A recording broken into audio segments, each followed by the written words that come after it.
नमस्कार बालमित्रांनो, इयत्ता 4थी बालभारती।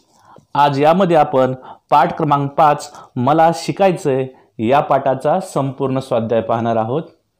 आपण या पाठामध्ये छोट्या स्नेहाची गोष्ट ऐकली असेल।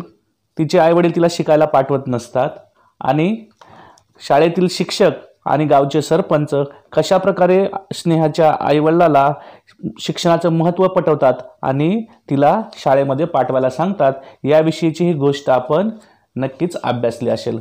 मला आशा आहे तुम्हाला सर्वांना हा पाठ नक्कीच समजला असेल। तर आज आपण या पाठाचा संपूर्ण स्वाध्याय पाहणार आहोत।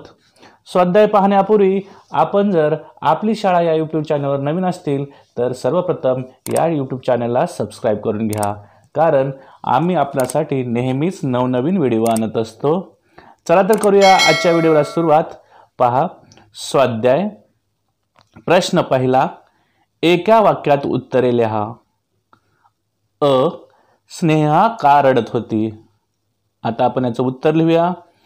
स्नेहाचे बाबा पुढील शिक्षणासाठी म्हणजेच 5वीला पाठवत नव्हते, म्हणून स्नेहा रडत होती। त्यानंतर पुढील प्रश्न आहे, आ, सरपंचांनी बबलीला कोणत्या इयत्तेत प्रवेश घेतला होता? आता आपण याचं उत्तर लिहूया। उत्तर, सरपंचांनी बबलीला 5व्या इयत्तेत प्रवेश घेतला होता। अशा प्रकारे आपण या प्रश्नाचं उत्तर लिहायचं आहे। त्यानंतर पुढील प्रश्न ई, मुख्याध्यापक आणि सरपंच सकारामच्या घरी का गेले? आता उत्तर लिहूया आपण। उत्तर, मुख्याध्यापक आणि सरपंच सकारामच्या घरी गेले कारण स्नेहाचे बाबा तिला पुढे शिकवणार नाहीत हे मुख्याध्यापकांना समजल्यावर ते सरपंचाबरोबर सकारामच्या घरी गेले। अशा प्रकारे आपण या प्रश्नाचं उत्तर लिहायचं आहे। त्यानंतर पुढील प्रश्न आहे ई, स्नेहाला अतिशय आनंद का झाला? आता आपण याचं उत्तर लिहूया। उत्तर, स्नेहाच्या बाबाने तिला पुढे शिकवण्याचा निश्चय केला, म्हणून स्नेहाला अतिशय आनंद झाला। अशा प्रकारे आपण या प्रश्नाचं उत्तर लिहायचं आहे। विद्यार्थी मित्रांनो, या ठिकाणी आपला प्रश्न पहिला एका वाक्यात उत्तरे लिहा संपलेला आहे। त्यानंतर पुढील प्रश्न आहे, पहा प्रश्न 2, 3 ते 4 वाक्यात उत्तरे लिहा। यामध्ये पहिला प्रश्न आहे, अ, स्नेहाची आई चिंतेत का पडली? आता आपण याचं उत्तर लिहूया। उत्तर, स्नेहाची आई काम संपवून घरी आल्यानंतर स्नेहा एका कोपऱ्यात बसून रडत असताना दिसली। रडून रडून स्नेहाचे डोळे सुजले होते, म्हणून स्नेहाची आई चिंतेत पडली। अशा प्रकारे आपण या प्रश्नाचं उत्तर लिहायचं आहे। पुढील प्रश्न आहे, आ, मुख्याध्यापक सकारामाला पोटतिडकीने काय सांगू लागले? आता आपण याचं उत्तर लिहूया। उत्तर, सखा भाऊ, तुमची लेक हुशार आहे, तिने शिष्यवृत्ती परीक्षा दिली आहे, तिला पुढे शिकवा, स्वावलंबी बनू द्या, असे मुख्याध्यापक सकारामला पोटतिडकीने सांगू लागले। अशा प्रकारे आपण या प्रश्नाचं उत्तर लिहायचं आहे। त्यानंतर पुढील प्रश्न आहे विद्यार्थी मित्रांनो ई, सरपंच समजुतीच्या स्वरात सकारामाला काय म्हणाले? आता आपण याचं उत्तर लिहूया। उत्तर, सरपंच समजुतीच्या स्वरात सकारामाला म्हणाले की तुझी मुलगी माझ्या बबली एवढीच आहे, तिच्या वर्गामधीलच आहे, मी तिला 5व्या इयत्तेत पाठवणार आहे। आडगावची शाळा इथून फक्त अर्ध्या तासाच्या अंतरावर आहे, माझ्या मुलीबरोबर तुझीही मुलगी एसटीतून जाईल। अशा प्रकारे सरपंच समजुतीने सकारामला बोलले। त्यानंतर पुढील प्रश्न आहे विद्यार्थी मित्रांनो ई, सकारामाने शेवटी कोणता निश्चय केला? उत्तर पाहूया। उत्तर, स्नेहाचे शिक्षण अपूर्ण ठेवणार नाही, दिवस रात्र कष्ट करीन, रक्ताचे पाणी करीन, पण माझ्या मुलीला मी शिकवीनच असा निर्णय सकारामाने घेतला। अशा प्रकारे प्रश्न क्रमांक 2, 3 ते 4 वाक्यात उत्तरे लिहा या प्रश्नाचं आपण उत्तर लिहिलेलं आहे। त्यानंतर पुढील प्रश्न आहे, पहा प्रश्न क्रमांक 3, खालील शब्दसमूहाचा वाक्यप्रचारांचा अर्थ सांगून वाक्यात उपयोग करा। या ठिकाणी आपल्याला 6 वाक्यप्रचार दिलेले आहेत, त्यांचा आपल्याला अर्थ पण सांगायचा आहे आणि वाक्यात उपयोग देखील करायचा आहे। तर कसं करायचं ते आपण पाहूया। अ, चिंतेत पडणे। आता चिंतेत पडणे म्हणजे काय विद्यार्थी मित्रांनो? काळजीत पडणे किंवा काळजी वाटणे। तर आता याचं उत्तर लिहूया आपण। पहा वाक्यात कसा उपयोग करायचा ते पाहूया। उत्तर, खूप वेळ झाला तरी छोटा समीर शाळेतून घरी आला नाही म्हणून आई चिंतेत पडली. अशा प्रकारे आपण या वाक्यप्रचाराचा वाक्यात उपयोग करू शकतो. त्यानंतर पुढे आहे पहा, आ गहिवरून येणे म्हणजे मन दाटून येणे. आता याचं आपण वाक्य पाहूया. रमेशला शहरातून खूप दिवसांनी घरी आलेले पाहून आईला गहिवरून आले. अशा प्रकारे आपण याचा वाक्यात उपयोग केलेला आहे. त्यानंतर पुढे ई आहे, डोळे पाणावणे म्हणजे डोळ्यात अश्रू येणे. पहा उत्तर. आता वाक्यात उपयोग पाहूया.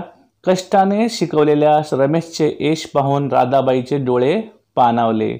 अशा प्रकारे आपण याचं उत्तर लिहू शकतो. त्यानंतर ई अचंबा वाटणे म्हणजे आश्चर्य वाटणे किंवा नवल वाटणे. खेळवाल्याच्या छोट्या मुलीचे दोरीवर चालणे पाहून लोकांना अचंबा वाटला. अशा प्रकारे या प्रश्नांचं उत्तर लिहिता येतं. त्यानंतर पुढे उ आहे बा, पोटतिडकीने बोलणे म्हणजे मनापासून कळवळीने बोलणे. आता याचा वाक्यात उपयोग करायचा आहे आपल्याला. जोशी गुरुजी मुलांना पोटतिडकीने शिक्षणाचे महत्त्व सांगतात. आणि शेवटचं आहे, रक्ताचे पाणी करणे. याचा अर्थ होतो अतिशय कष्ट करणे. आता याचा आपण वाक्यात उपयोग करूया. तुकारामने रक्ताचे पाणी करून मुलीला उच्च शिक्षण दिले. अशा प्रकारे आपण वाक्यात उपयोग कसे करायचा आहे ते पाहिलेलं आहे.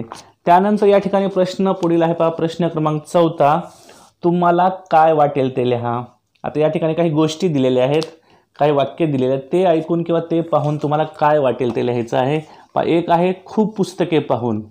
आता उत्तर लिहायचं. जर तुम्ही जास्त पुस्तके पाहिले तर तुम्हाला काय वाटेल रे, तर त्या पुस्तकातील नवीन असल्यामुळे चित्र पाहावेसे वाटतील, पुस्तक वाचावे वाटेल आहे ना, पुस्तकामधील छान छान गोष्टी तुम्हाला वाचाव्याशा वाटतील. त्यानंतर पुढे आहे बाजारात फिरताना. आता तुम्ही आई वडिलांसोबत बाजारात जातात, ते बाजारात जाताना तुम्हाला काय वाटतं, नवीन कपडे घ्यावेसे वाटते, काही मुलांना बॅट घ्यावीशी वाटेल, मुलींना बाहुली घ्यावीशी वाटते, काही मुलांना खाऊ घ्यावा असा वाटतो किंवा काही मुलांना वह्या पुस्तकं महत्त्वाची शाळेच्या वस्तू देखील घ्याव्याशा वाटतात. त्यानंतर ई आहे, आजारी व्यक्तीला पाहून. आता आजारी व्यक्तीला जर पाहिलं तर तुम्हाला काय वाटेल, आजारी व्यक्तीला पाहून त्याला मदत करावी असे वाटते किंवा त्याची सेवा करावी असे वाटते. नंतर ई, झोपेत असताना कोणी हाका मारल्या तर. बघा आपण शांत झोपलो आहे ना, गाढ झोपलेलो आहोत, त्यावेळी जर कोणी हाका मारला तर काय वाटेल, एकतर खडबडून जागे होईल आणि कोण हाक मारत आहे हे आपण पाहू. अशा प्रकारे या प्रश्नाचं उत्तर लिहायचं आहे. आता हा प्रश्न 5वा आहे, खानदेशातील लोक कसे बोलतात याची काही उदाहरणे खाली दिलेली आहेत. पाठातील संवादाची हीच वाक्य तुम्ही तुमच्या परिसरात कशी बोलाल ते त्या वाक्यासमोर लिहा. आपण जर पाहिलं असेल तर मला शिकायचा हा पाठ जो आहे खानदेशातील गोष्ट आहे. तर त्या पाठामध्ये अनेक वाक्य खानदेशी आलेले आहेत आणि ते जे वाक्य आहेत पाठातील संवाद ते तुम्ही तुमच्या भाषेमध्ये कसे बोलतील. जर आता आपण पाहिलं तर प्रत्येकाची भाषा वेगळी असते है ना, आपण परिसरानुसार भाषा बदलते. तर हे जे काही वाक्य दिलेले आहेत पाठामध्ये खानदेशी भाषेतील ते तुम्हाला तुमच्या भाषेमध्ये त्यांचं भाषांतर करायचं आहे, तुम्ही कसे बोलतील ते पाहायचं आहे किंवा लिहायचं आहे. ओ माय माले पुढे शिकानशे. आता याला आपण कसं लिहायचं, आई मला पुढे शिकायचे आहे. अशा प्रकारे आपण आपल्या भाषेत लिहू शकतो. त्यानंतर आ आहे स्नेहा तुले 4थी लोंग शिकाड. आधी आणखी पुढे शिक्षण काय करशील तू. याचा आपल्या भाषेत कसं लिहिणार आपण, स्नेहा तुला 4थी पर्यंत शिकवलं, आणखी पुढे शिकून काय करणार आहेस तू. अशा प्रकारे आपण हे वाक्य आपल्या भाषेत लिहू शकतो. ई आहे, अरे सका तुनी पोरगी एवढीच मनी बबली, तिनाच वर्गामधली. आता याचं आपण भाषांतर करूया आपल्या भाषेमध्ये. अरे सका तुझी पोरगी एवढीच माझी बबली आहे, तिच्याच वर्गामध्ये आहे. अशा प्रकारे आपण याचं भाषांतर करू शकतो. ई मग पोरगीना बाबतमाच असा भेद कसाले. आता याचं पण आपण भाषांतर करायचं आहे.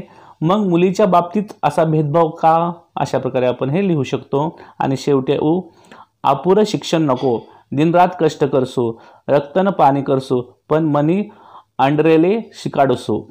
पहा अंडरेले याचा अर्थ मुलीला. आता याचं आपण वाक्यात आपल्या भाषेत रूपांतर करायचं आहे. भाषांतर, अर्धवट शिक्षण नको, दिवस रात्र कष्ट करेन, रक्ताचे पाणी करेन, पण माझ्या मुलीला मी शिकवेन. अशा प्रकारे आपण आपल्या भाषेमध्ये हा संवाद भाषांतरित केलेला आहे.